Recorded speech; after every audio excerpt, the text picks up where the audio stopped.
Shabbat Shalom. Bienheureux frères en Christ, bienheureuse sœur en Christ. Mon nom est Yehuda, serviteur de Dieu.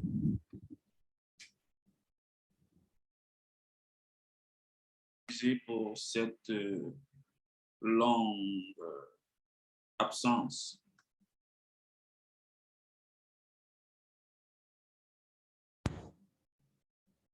Une longue absence qui ne dépendait pas du tout de moi, mais de certains projets que l'Éternel avait mis à cœur que j'accomplisse. Ainsi, vous allez constater beaucoup de nouveaux changements, de nouvelles manières de faire des choses, selon que l'Esprit nous le permet de le faire. Actuellement, je fais cette leçon du côté de l'Afrique, principalement du côté du Cameroun. Vous êtes sans ignorer que le monde entier est dans une prison spirituelle qui voudrait que les hommes de Dieu ou alors ceux-là qui sont avisés commencent à penser différemment de leur manière d'appréhender le futur. Ainsi, moi, j'ai fait un shift du Canada pour le Cameroun. Question de voir plus clair, question de suivre les orientations que l'Éternel a bien voulu que je suive.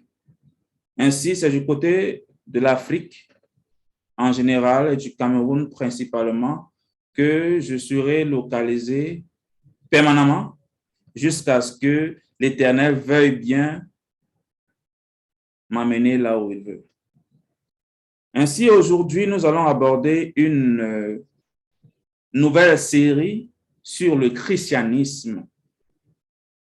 Nous allons aborder l'histoire du christianisme, comment est-ce qu'il a commencé, les différentes périodes de l'histoire par lesquelles elle est passée pour atteindre le niveau spirituel, si je peux l'appeler ainsi, d'où nous sommes aujourd'hui. Ainsi, je vais aborder le terme purement d'un langage chrétien, même si je ne m'y associe pas à 100%. Lorsque je le dis, ça veut dire, je vais beaucoup utiliser le nom Jésus, même si ce n'est pas le nom par lequel nous sommes censés appeler notre Seigneur parce que ce n'est pas son nom. Donc, je vais beaucoup utiliser le nom Jésus plutôt que le nom Yeshaya ou bien Yasha, juste pour nous mettre dans un contexte purement chrétien pour que nous comprenions l'ampleur des traditions romaines, l'ampleur des traditions païennes que nous avons héritées, le tout emballé dans un paquet qu'on a nommé christianisme. Ainsi, nous allons cheminer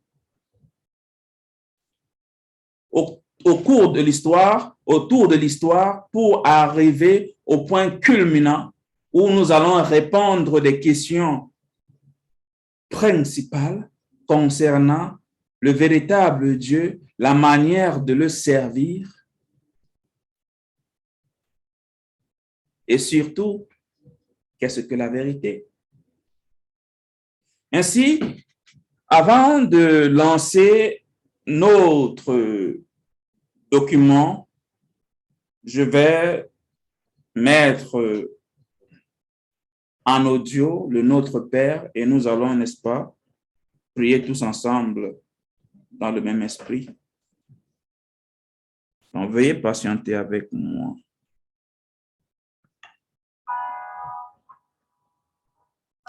Et voilà.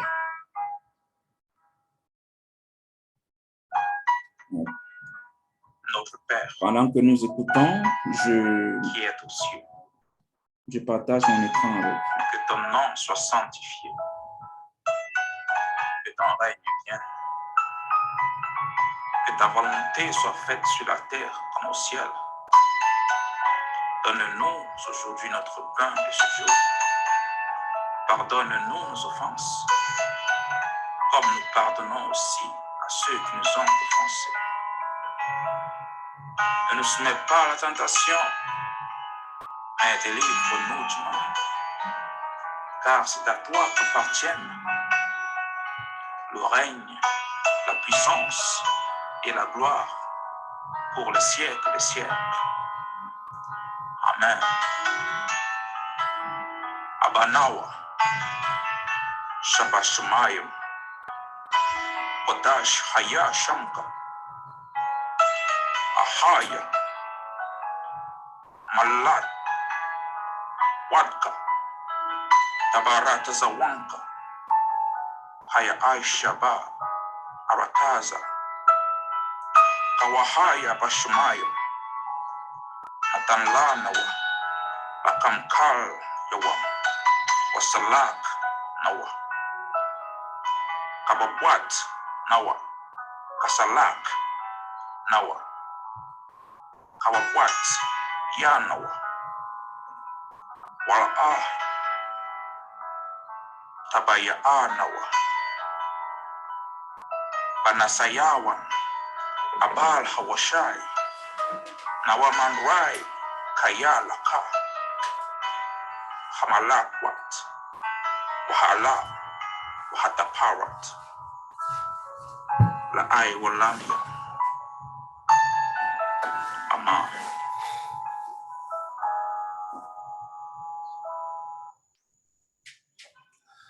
Amen, amen, amen. Bien.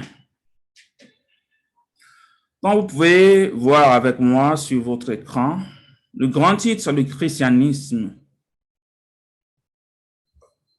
englobé dans le gros paquet de l'Église catholique. Première partie parce qu'aujourd'hui, ce n'est qu'une introduction qui sera relativement courte et dont j'inviterai les uns et les autres à noter les différentes références que vous allez voir sur votre écran et faites votre diligence. Allez et vérifiez les informations qui vous seront apportées aujourd'hui, car la parole de Dieu dit: mettez à l'épreuve les prophéties et retenez ce qui est bon. Commençons. Bien. Historiquement, voici la définition qui est donnée du christianisme selon l'intelligence séculaire du monde européen ou alors christiano-romain. Bien, voici ce qu'ils disent. Le christianisme est né en Palestine à l'époque où cette région du Proche-Orient était occupée par les Romains. Une partie du peuple juif, lorsqu'on parle des Juifs bien-aimés, on parle principalement de la tribu de Juda, de la tribu de Benjamin et de la tribu de Lévi, car à cette époque, ce ne sont que ces trois tribus qui se trouvaient à Jérusalem et ce sont ces trois tribus qui sont référées en juifs. OK? Donc, lorsqu'on parle de juifs, on ne parle pas des 12 tribus d'Israël, mais on parle uniquement de trois tribus. Bon. Historiquement, c'est deux, c'est-à-dire Juda et Benjamin, mais étant donné que Lévite aussi était encore présent à cette époque en Israël, alors Lévite aussi. Bien, continuons. Une partie du peuple juif reconnaît en Jésus de Nazareth, bien sûr, Yeshaya, l'envoyé de Dieu, le Messie, qu'il attend. Selon les évangiles, textes fondateurs du christianisme, formés de 4 récits, il est le Fils de Dieu, envoyé de Dieu le Père pour sauver les hommes du péché et leur apporter la vie éternelle. Bien sûr, c'est ce que nous croyons aussi. Ce n'est qu'après la mort du Christ que ses disciples créent une religion nouvelle à laquelle ils convertissent de nombreux Juifs, mais aussi d'autres habitants de l'Empire romain. Bien entendu, je ne vous lis que ce que les textes chrétiens disent, parce que nous savons très bien que les apôtres ou alors les disciples ne sont pas les auteurs du christianisme. Donc, au temps de Christ ou alors au temps des apôtres, des disciples, il n'y avait pas de religion nommée christianisme, nulle part. Donc, nous sommes toujours dans le contexte chrétien, le contexte historique chrétien, juste pour amener l'histoire. Bien, continuons. Bien, nous étions là. Mais en 313, l'empereur Constantin le Grand leur accorde la liberté, mis pour les chrétiens, de pratiquer leur religion, parce que bien avant Constantin, le christianisme, entre parenthèses, était une religion interdite à Rome. Donc, en 392, le christianisme devient la religion officielle de l'Empire romain et les chrétiens sont placés sous l'autorité de l'évêque de Rome, le pape. Bien, donc plus tard, lorsque Constantin, qui est aussi considéré comme le premier pape, c'est discutable, mais pour le besoin de la leçon, leçon ça ainsi, ok? Donc, le christianisme qui était avant une religion indésirée est devenu plus tard une religion d'État. Et bien sûr, vous devez comprendre que tout ce qui est en relation avec l'État devient politique. Parce que l'État doit tout contrôler pour être suprême en tout. Donc, c'est important de prendre cela en compte. Continuons. Donc, le christianisme devient la religion officielle de l'Empire romain et les chrétiens sont placés sous l'autorité de l'évêque de Rome, le pape. En 1054, un schisme, c'est-à-dire une séparation, un schisme sépare, après maintes querelles, le christianisme oriental, dit orthodoxe, dont le chef est le patriarche de Constantinople, du christianisme catholique romain. Donc, nous avons deux christianismes, en fait. On parle des Romains orthodoxes ou alors des orthodoxes et des Romains catholiques. Les orthodoxes sont à Constantinople, Constantinople qui est en Turquie, si je ne me trompe pas, et catholiques romains, bien sûr, qui se trouvent à Rome ou alors au Vatican. Surtout, n'oubliez pas que ni Christ, ni les apôtres ne sont des Romains, ne sont des Turcs, ou alors ne sont des païens. Tenez cela en considération aussi. Bien. À la fin du 15e siècle, un moine allemand, Martin Luther, est à l'origine de la réforme. Schisme, encore un nouveau schisme. Donc, le premier schisme sépare le christianisme en deux. Le christianisme orthodoxe, basé à Constantinople, et le christianisme catholique, ou alors catholique romain, basé au Vatican. Au 15e siècle, il y a un nouveau schisme qui est né de l'allemand Martin Luther, qui était aussi un moine catholique, n'ayant pas accepté la manière dont la doctrine catholique romaine était n'est-ce pas, instiguée à l'instar de notre Seigneur. Alors, un schisme s'est créé, ou alors un clash de doctrine s'est créé, d'où nous avons la naissance du protestantisme. Donc, ce schisme qui se produit au sein du christianisme occidental, dont naîtra le protestantisme. Bien. Ceci est en grosso modo ce qui s'est passé. Bien entendu, c'est une histoire très longue qui, je l'espère, nous irons plus en détail au fur et à mesure nous allons avancer dans notre série. Bien, continuons donc. Jusqu'ici, il y a des questions que nous devons nous poser. La première, le christianisme est-il la religion des Juifs, c'est-à-dire de Jésus et ses apôtres? Ajoutons aussi les Israélites en général, si vous voulez. Deuxième question. De quelle religion est l'Éternel, c'est-à-dire le Dieu?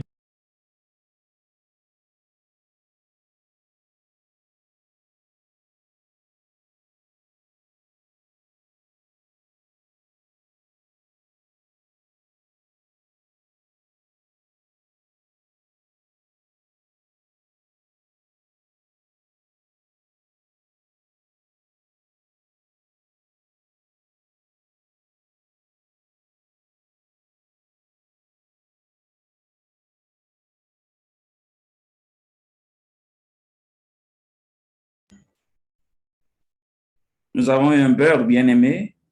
Nous allons essayer de rattraper cela très rapidement. Donc, je disais tantôt, le christianisme est-il la religion des Juifs? Deuxième question, de quelle religion est l'Éternel? Troisième question, qui est le pape et pourquoi est-il le chef des chrétiens? Qui est le pape et pourquoi est-il le chef des chrétiens? Qui sont les premiers et les vrais chrétiens? Donc, nous allons, pour cette première partie, répondre à ces 4 questions dont je vous inviterai aussi à répondre. Bien entendu, en utilisant vos propres sources, vos propres moyens, et vous êtes aussi, bien entendu, invité à utiliser les nôtres. Bien. Commençons donc à répondre aux questions.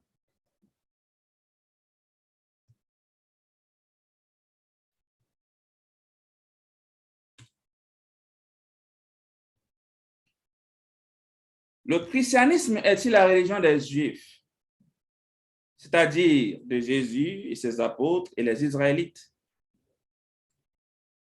Le livre de Jérémie, chapitre 23, versets 1 à 4, nous dit ceci. « Malheur aux pasteurs qui détruisent et dispersent le troupeau de mon pâturage, dit l'Éternel. C'est pourquoi ainsi parle l'Éternel, le Dieu d'Israël, sur les pasteurs qui paissent mon peuple. Vous avez dispersé mes brebis, vous les avez chassées, vous n'en avez pas pris soin. Voici, je vous châtierai à cause de la méchanceté de vos actions, dit l'Éternel, et je rassemblerai le reste de mes brebis de tous les pays où je les ai chassées. Je les ramènerai dans leur pâturage, elles seront fécondes et multiplieront. J'établirai sur elles des pasteurs qui les paîtront. Elles n'auront plus de crainte, plus de terreur, et il n'en manquera aucune, dit l'Éternel. Le christianisme est-il la religion des Juifs?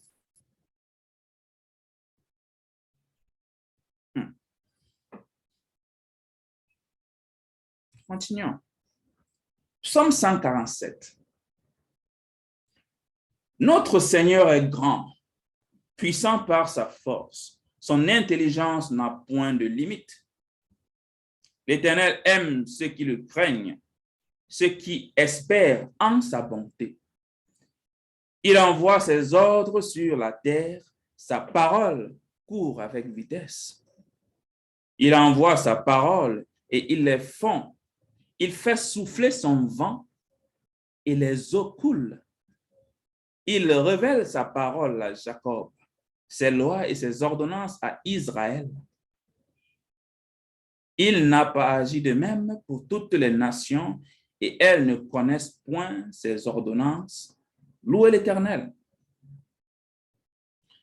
Si nous essayons premièrement d'analyser ces 2 premiers passages, nous pouvons constater premièrement que l'Éternel est en colère contre les pasteurs qui dispersent son troupeau.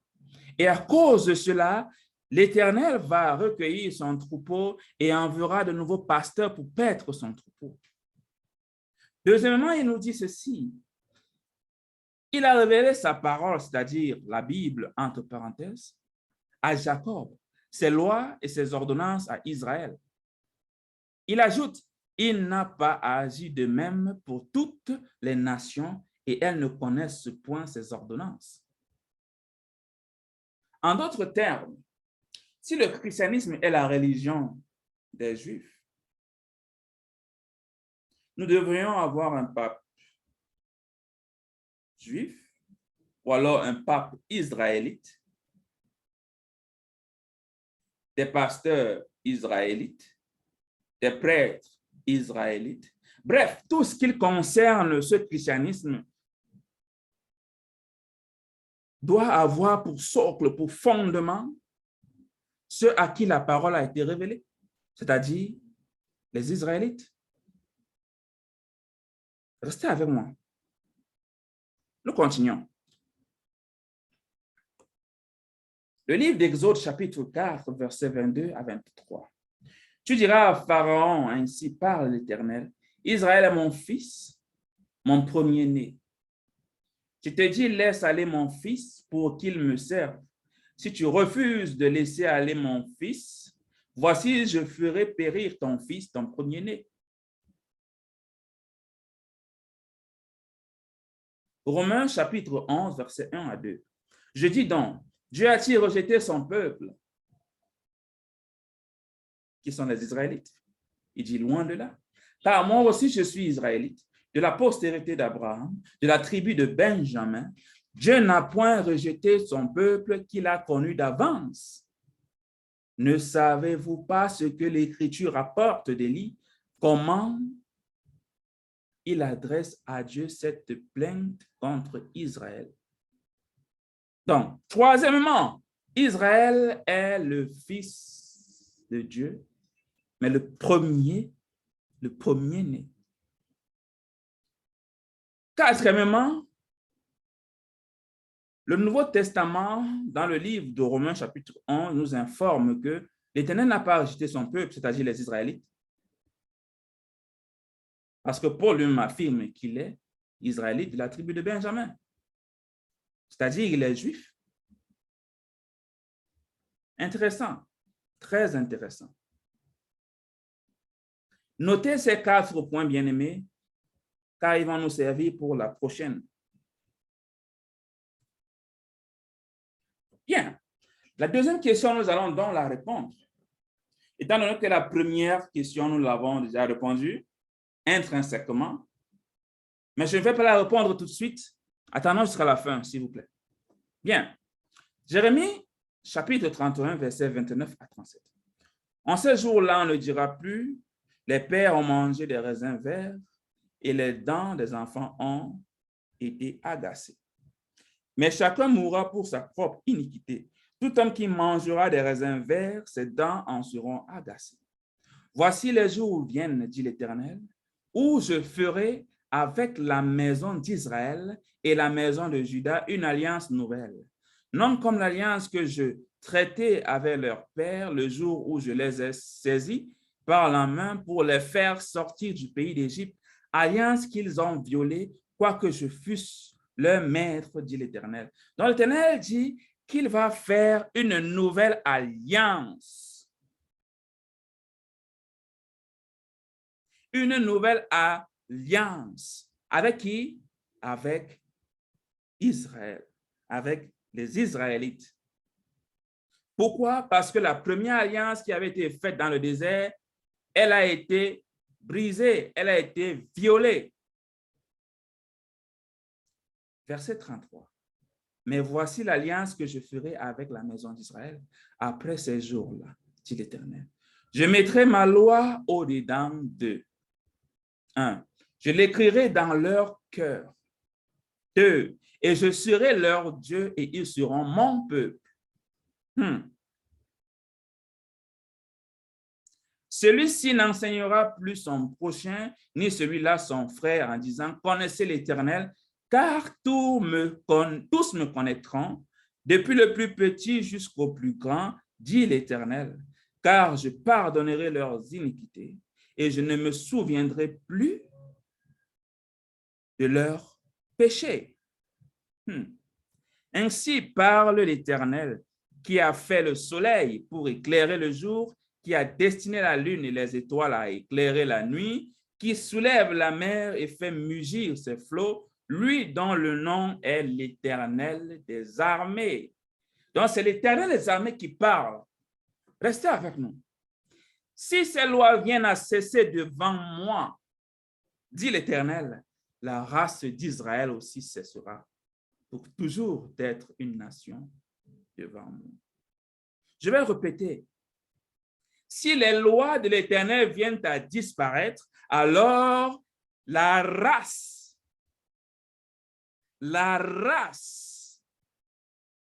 donc les Israélites sont une race de personnes. Ce n'est pas un peuple virtuel ou alors une race spirituelle. C'est une race physique de personnes. Donc, l'Éternel dit, si ces lois venaient à cesser devant lui, alors la race d'Israël aussi cessera pour toujours d'être une nation devant lui. En d'autres termes, tant que les lois de l'Éternel vont perdurer, alors Israël ne cessera point d'être le peuple de Dieu. Je continue. Ainsi parle l'Éternel. Si les cieux en haut peuvent être mesurés, si les fondements de la terre en bas peuvent être sondés, alors je rejetterai toute la race d'Israël à cause de tout ce qu'ils ont fait, dit l'Éternel. Bien-aimés, les scientifiques de la NASA ont de bonnes inventions. Ils ont une technologie avancée au point où ils ont une technologie qui permet de traverser d'autres dimensions et de revenir. Vérifiez cela. Ça s'appelle CERN, le projet CERN. Mais ça, c'est une parenthèse. Donc, l'Éternel dit ici, si les cieux en haut peuvent être mesurés, bien aimé, les cieux ne se limitent pas juste à ce que nous voyons. L'espace est aussi inclus dans les cieux. Donc, si les cieux, ou alors si l'espace peut être mesuré et les fondements de la terre en bas peuvent être sondés, alors il va rejeter toute la race d'Israël. Mais bien aimé, nous connaissons déjà la réponse à cela. C'est impossible de sonder l'espace et c'est impossible de sonder les fondements de la terre. En d'autres termes, l'Éternel n'a pas encore rejeté la race d'Israël. En d'autres termes, les lois de l'Éternel n'ont pas encore cessé. En d'autres termes, la religion de l'Éternel, ce sont ses lois. Mais je digère et je continue. Bien. Ce qui nous amène à la troisième question. Si la religion de l'Éternel, ce sont ses lois, alors la religion des Israélites, ce sont ses lois. Alors, le christianisme n'est pas la religion des Israélites, n'est pas la religion des Juifs, n'est pas la religion de Jésus, n'est pas la religion des disciples, des apôtres. Et dans ce cas, qui est donc ce pape? Et pourquoi l'appelle-t-on le chef des chrétiens? Est-il de la race d'Israël? A-t-il été nommé et choisi par Dieu? Comment a-t-il fait pour se retrouver à cette position où il va jusqu'à prétendre être le vicaire de Dieu sur terre, c'est-à-dire le porte-parole de Dieu sur terre, c'est-à-dire sa parole est égale à celle de Dieu? Bien, nous allons obtenir les réponses dans leur propre livre, dans leur propre manuscrit de catéchisme. Donc, ça s'appelle The Convert's Catechism of Catholic Doctrine. Bon, c'est un document en anglais fidèlement traduit par moi. Si ma traduction n'est pas convaincante, bien aimé, soyez libre, bien sûr, de m'écrire et je vous ferai parvenir le document original qui est bien sûr en anglais et vous vous chargerez de le décoder vous-même. Bon, décoder pour dire traduire. Bien, commençons. Dans ce livre, voici ce qu'il est écrit. Vous allez m'excuser, je pense que j'ai oublié de mettre la page. Mais ce n'est pas grave. La référence, elle est là. Et je pense que c'est un livre que vous pouvez obtenir sur Google parce qu'il est sur le domaine public. Continuons. Question. Donc là, vous voyez Q, c'est question. Là, vous voyez R, c'est réponse. Question. Qui est le Saint-Père ou le Pape? Réponse. Le Saint-Père ou le Pape est la tête visible de l'Église, successeur de Saint-Pierre et le vicaire du Christ sur terre. Le Saint-Père ou le Pape, donc il est saint et il est Père. Il est la tête visible de l'Église. Donc, peu importe où une église se trouve sur terre, il en est la tête visible. Continuons. Successeur de Saint-Pierre. Saint-Pierre, israélite. Pape, romain. J'essaie de comprendre comment on fait la transition de romain à israélite. J'essaie un peu de voir comment ça se passe. Mais je digère. Continuons. Donc, successeur de Saint-Pierre et le vicaire de Christ sur terre. Donc, il succède à Pierre. Pourquoi? Parce que c'est à Pierre que les clés du ciel ont été confiées et sur qui l'Église doit être bâtie. Et maintenant, il est vicaire du Christ sur terre, c'est-à-dire il est le représentant du Christ sur terre. Vicaris Christos, en romain. Deuxième question. Quelle Église d'aujourd'hui peut prouver sa revendication d'être l'Église divine fondée par Jésus-Christ, Yahshua HaMashiach? Réponse.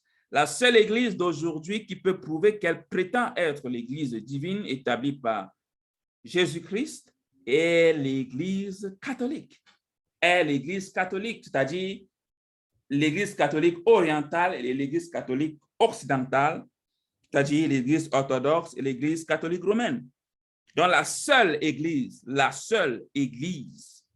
qui prétend être divine, c'est l'Église catholique. Ça, c'est selon le livre du catéchisme romain. OK? Encore, la référence est là. Vous pouvez aller vérifier le document vous-même qui est en anglais et me revenir là-dessus. Bien. Troisième question. Qu'est-ce que l'Église catholique? Qu'est-ce que l'Église catholique? Réponse. L'Église catholique est l'Église gouvernée par le pape, l'évêque de Rome. Donc, c'est ça, l'Église catholique. C'est l'Église gouvernée par le pape, l'évêque de Rome. L'évêque de Rome. Question. Pourquoi l'Église catholique est-elle appelée romaine? Réponse. L'Église catholique est appelée romaine parce que le pape, sa tête, réside à Rome. Et moi, je vais ajouter, et est romain. Le même Rome dont vous connaissez dans l'histoire, c'est du même Rome qu'il s'agit. Rome existe toujours. Il a juste changé de visage, changé de peau. Un peu comme un loup dans une peau de brebis. C'est de ça qu'il s'agit. Donc, la Rome empirique est devenue la Rome spirituelle, la Rome religieuse. La femme assise sur tous les royaumes du monde et qui a enivré tous ces royaumes-là. C'est de ça qu'il s'agit. Pourquoi l'Église catholique est-elle la véritable Église de Jésus-Christ? Encore une question.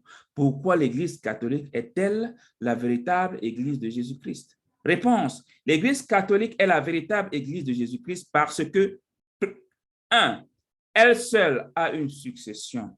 2. Elle seule possède les attributs et les marques de la véritable Église. 3. Elle seule exerce cette autorité qui est nécessaire pour l'Église de Dieu. Donc, en dehors de l'Église catholique, il n'en existe aucune autre qui peut répondre à être une véritable Église de Jésus-Christ. En d'autres termes, en dehors de l'Église catholique, il n'y a pas de salut. Et nous allons le lire tout à l'heure. Encore une question. De quelle origine ecclésiastique les sectes et les autres dénominations proviennent-elles? Réponse. Toutes les autres églises, sectes et dénominations sont d'origine purement humaine. Donc, l'Église catholique est divine et les autres églises sont humaines. Continuons. Bien.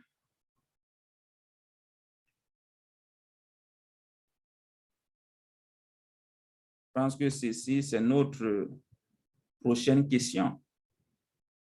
La suite. Encore une question.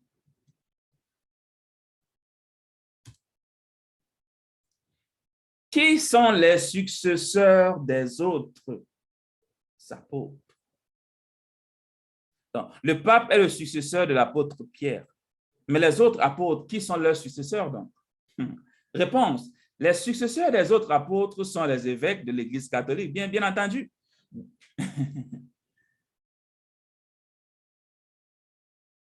Bien entendu. Continuons.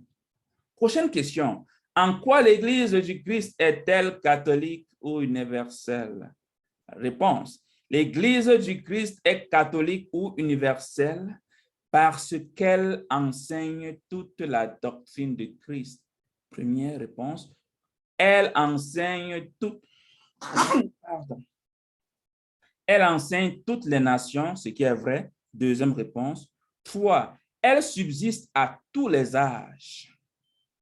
4. Elle a été créée par Jésus-Christ pour apporter le salut à tous de bonne volonté. Donc, l'Église du Christ est catholique ou universelle. Je tiens à m'attarder sur ce terme-là, catholique et universel. Bien-aimés, ce que vous ne savez pas, ou alors ce que certains d'entre vous savent, c'est que le terme catholique signifie universel, catholicos. En d'autres termes, lorsque les chrétiens, toutes dénominations confondues, professent leur foi chrétienne en disant « je crois en l'Église universelle », en fait, ils sont en train de dire qu'ils croient en l'Église catholique. Certains diront peut-être que c'est un amalgame, mais bien aimé, le serpent ne vient que pour voler, mentir, tromper. Il est sans sentiment. Donc, vous qui dites que vous n'êtes pas catholique romaine, premièrement, sachez que la première église chrétienne qui enseigne toutes les nations et qui subsiste à tous les âges, c'est l'église catholique romaine. Et le protestantisme est né d'un moine romain qui, entre parenthèses, s'est révolté. Et que la foi chrétienne que vous professez, vous la professez en disant que vous croyez à cette même église, c'est-à-dire l'église universelle ou alors l'église catholique. Continuons. Question. Y a-t-il des marques par lesquelles l'église, le Christ, peut être reconnu? Réponse. Il y a 4 marques par lesquelles l'Église du Christ peut être reconnue. Elle doit être une, sainte, catholique et apostolique. Elle doit être une, sainte, catholique ou alors universelle et apostolique. Et je suis d'accord sur ce point avec eux.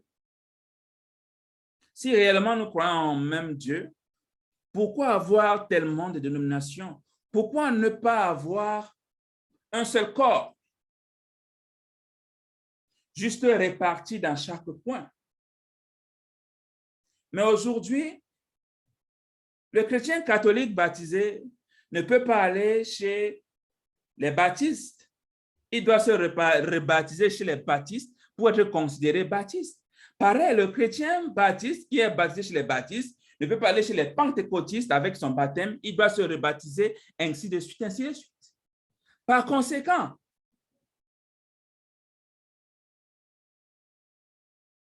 Jérémie avait raison lorsque l'Éternel se plaignait de ces pasteurs qui dispersent son troupeau. Le troupeau de l'Éternel est dispersé dans toutes les montagnes et c'est chaque loup qui s'en sert comme déjeuner, comme proie, comme nourriture.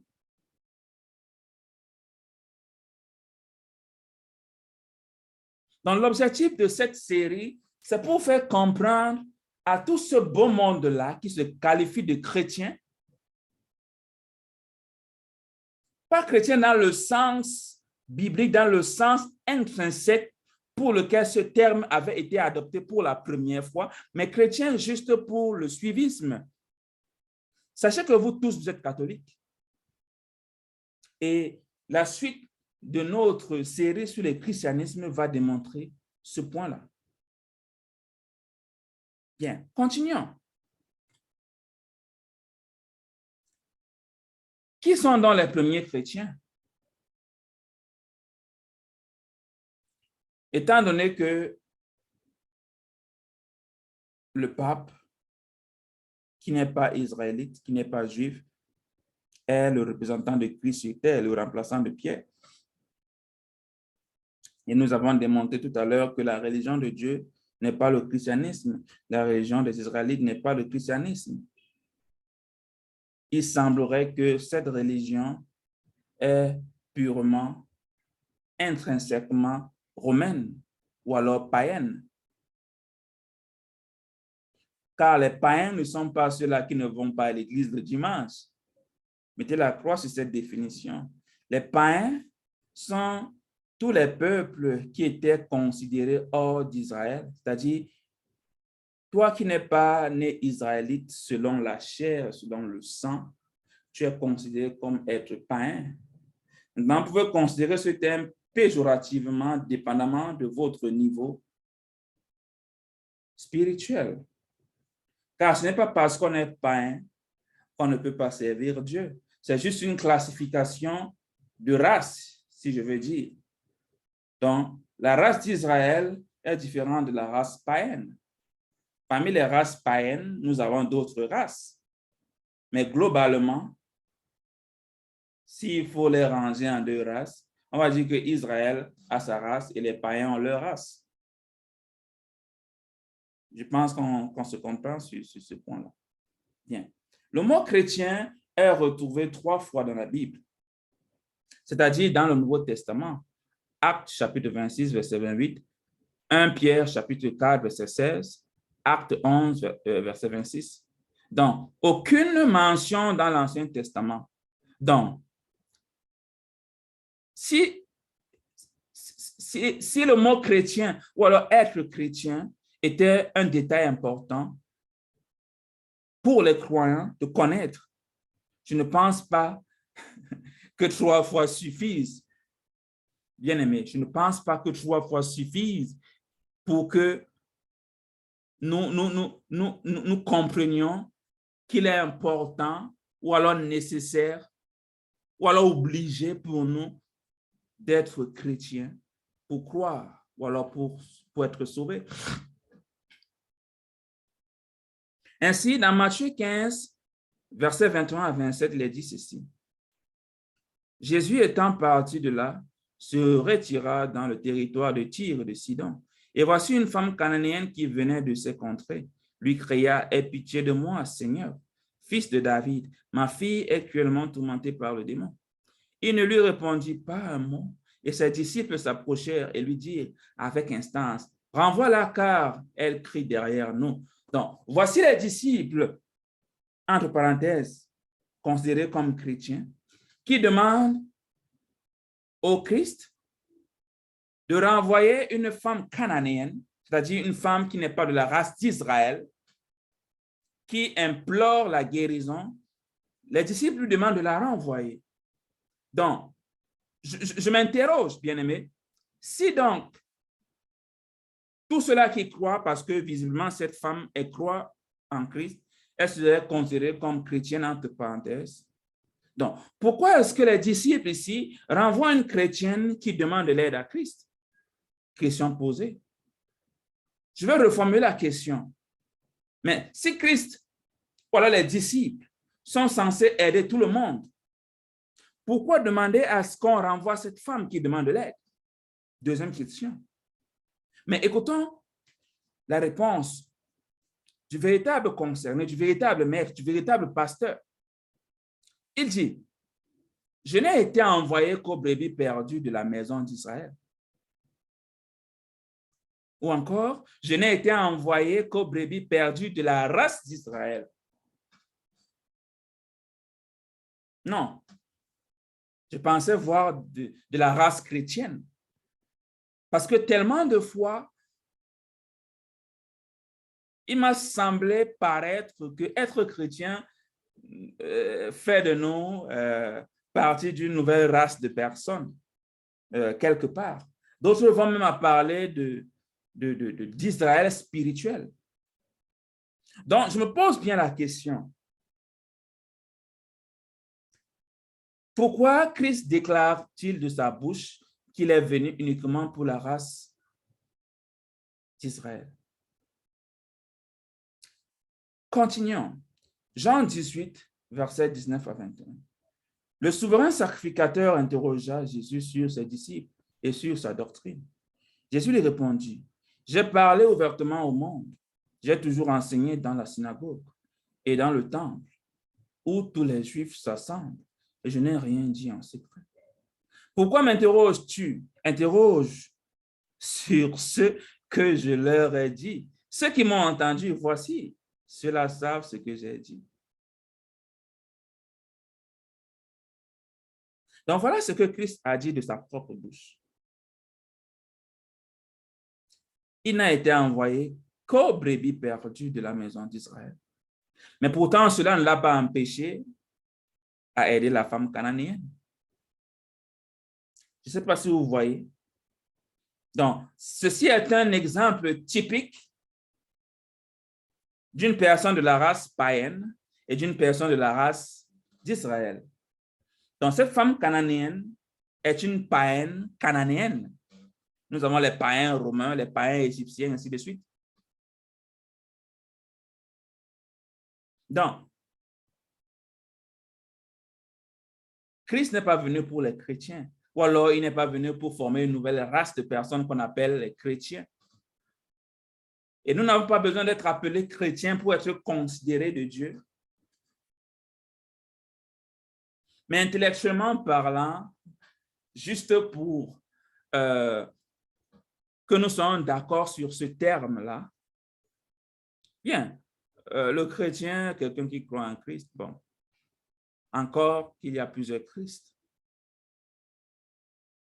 Donc, faites très attention lorsque vous empruntez cette dénomination, car elle pourrait être sujet de confusion et sujet de condamnation, dépendamment du lieu où vous vous trouvez.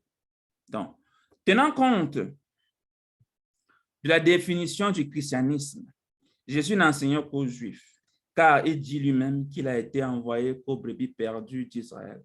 En d'autres termes, les premiers à être enseignés de lui sont les Israélites aux Juifs. Continuons.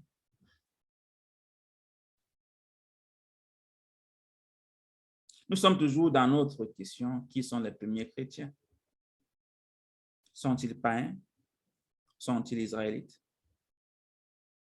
Actes chapitre 11, versets 25 à 26. Barnabas se rendit ensuite à Tars pour chercher Saul, ou alors Paul. Et l'ayant trouvé, il l'amena à Antioche. Pendant toute une année, ils se réunirent aux assemblées de l'Église et ils enseignèrent beaucoup de personnes. Ce fut à Antioche que pour la première fois, les disciples furent appelés chrétiens. Ce fut à Antioche, pour la première fois, que les disciples furent appelés chrétiens. Ils furent appelés chrétiens par qui? Point d'interrogation. Ils furent appelés chrétiens par qui? Vous savez, bien-aimés, chez nous,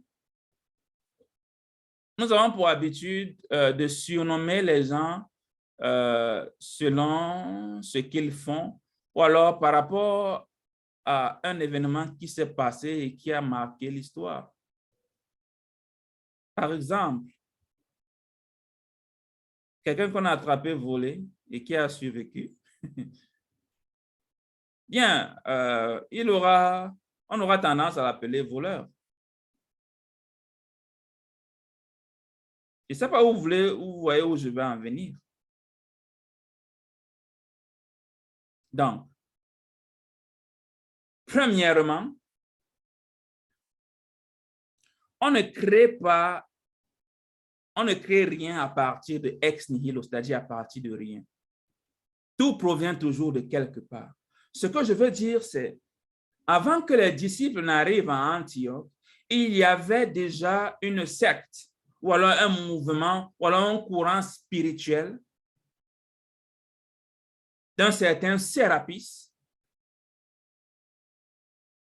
dont les fidèles étaient appelés chrétiens, ou alors Christos,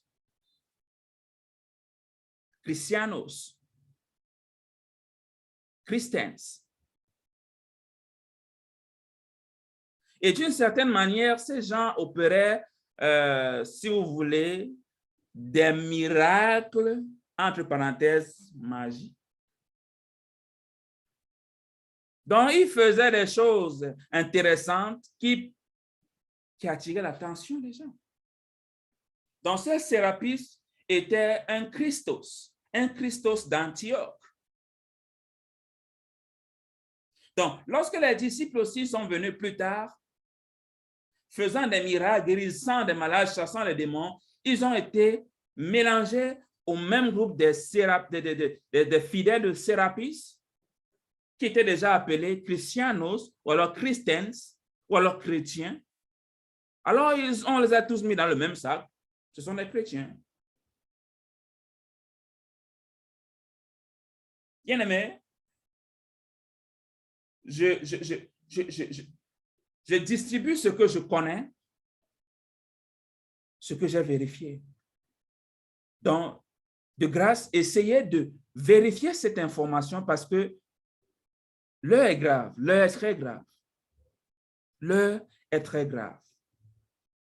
Mais restons dans notre contexte. Oublions cette affaire de Sérapis. Restons dans notre histoire. Donc, les premiers chrétiens à être appelés dans le Nouveau Testament, dans la Bible, sont les disciples qui sont des Juifs, qui sont des Israélites. Donc, ainsi, si les disciples qui sont des Juifs ou Israélites étaient appelés chrétiens pour la première fois à Antioche, alors les premiers et les vrais chrétiens étaient et sont des Juifs. Tout simplement. Bon, quitte à ce que des païens viennent rejoindre le groupe plus tard, cela ne change en rien le fait que les premiers chrétiens étaient des Israélites.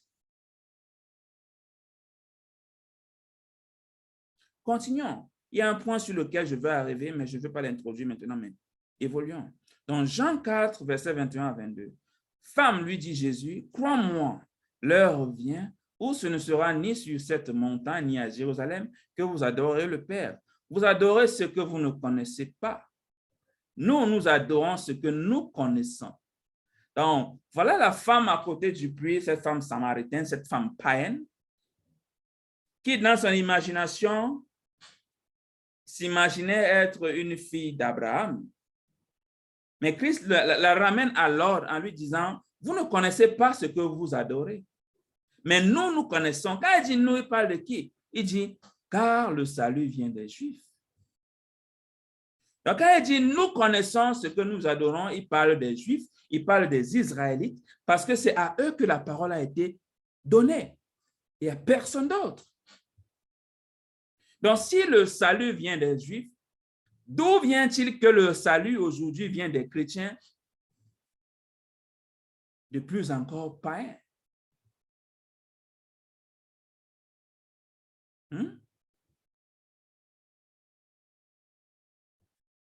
Si le salut vient des Juifs, d'où vient que Rome soit le siège de la soi-disant religion de Dieu et qu'un païen, le pape, prétende être le vicaire de Christ et successeur de l'apôtre Pierre? Comment cela se fait-il? Cette conversion-là, comment est-ce qu'elle se fait?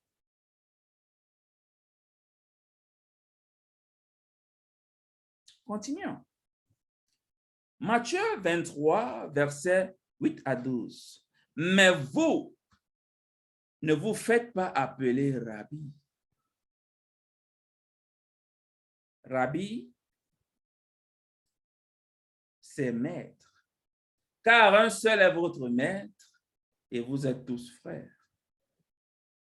Et n'appelez personne sur la terre votre Père. Car un seul votre Père, c'est celui qui est dans les cieux.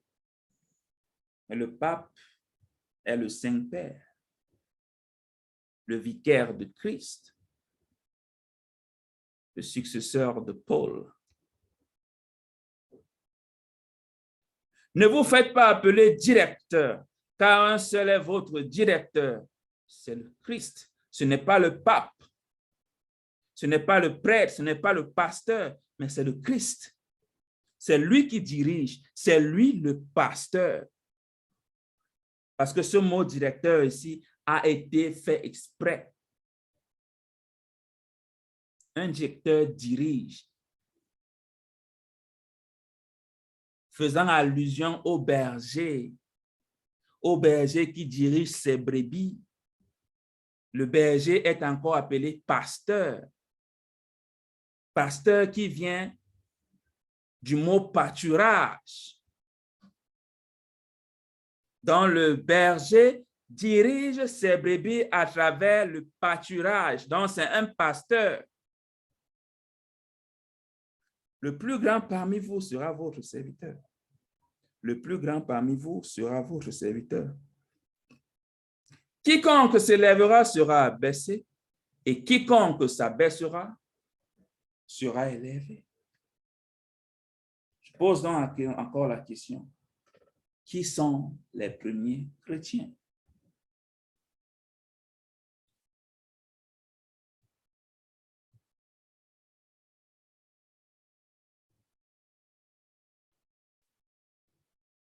Bien.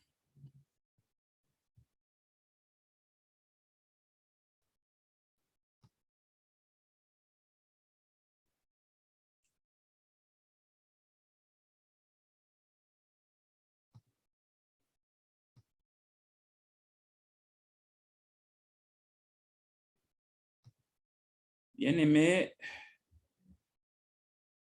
nous sommes parvenus à la fin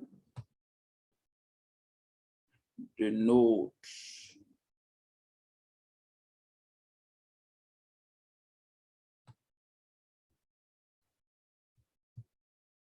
leçon. Et ce que je retiens à la fin de tout ceci,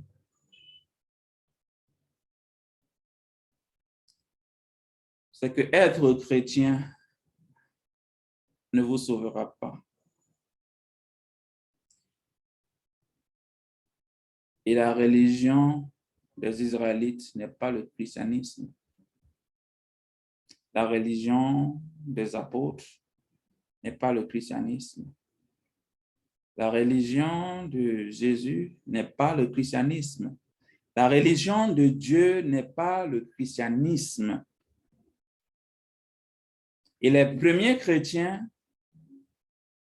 qui techniquement sont les fidèles de Sérapis, mais pour le besoin de notre histoire, selon le contexte de la Bible, sont encore les disciples qui sont israélites.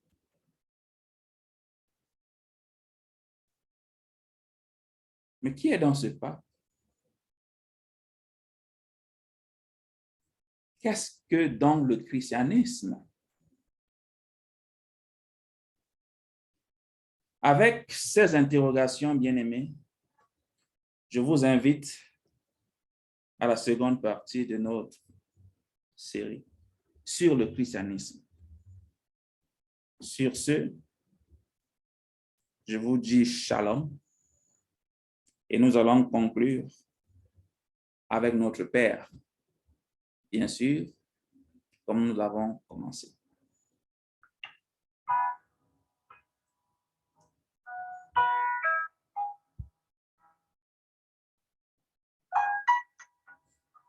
Notre Père, qui est aux cieux, que ton nom soit sanctifié, que ton règne vienne, que ta volonté soit faite sur la terre comme au ciel. Donne-nous aujourd'hui notre pain de ce jour. Pardonne-nous nos offenses, comme nous pardonnons aussi à ceux qui nous ont offensés. Ne nous soumets pas à la tentation, mais délivre-nous du mal. Car c'est à toi qu'appartient le règne, la puissance et la gloire pour les siècles des siècles. Amen.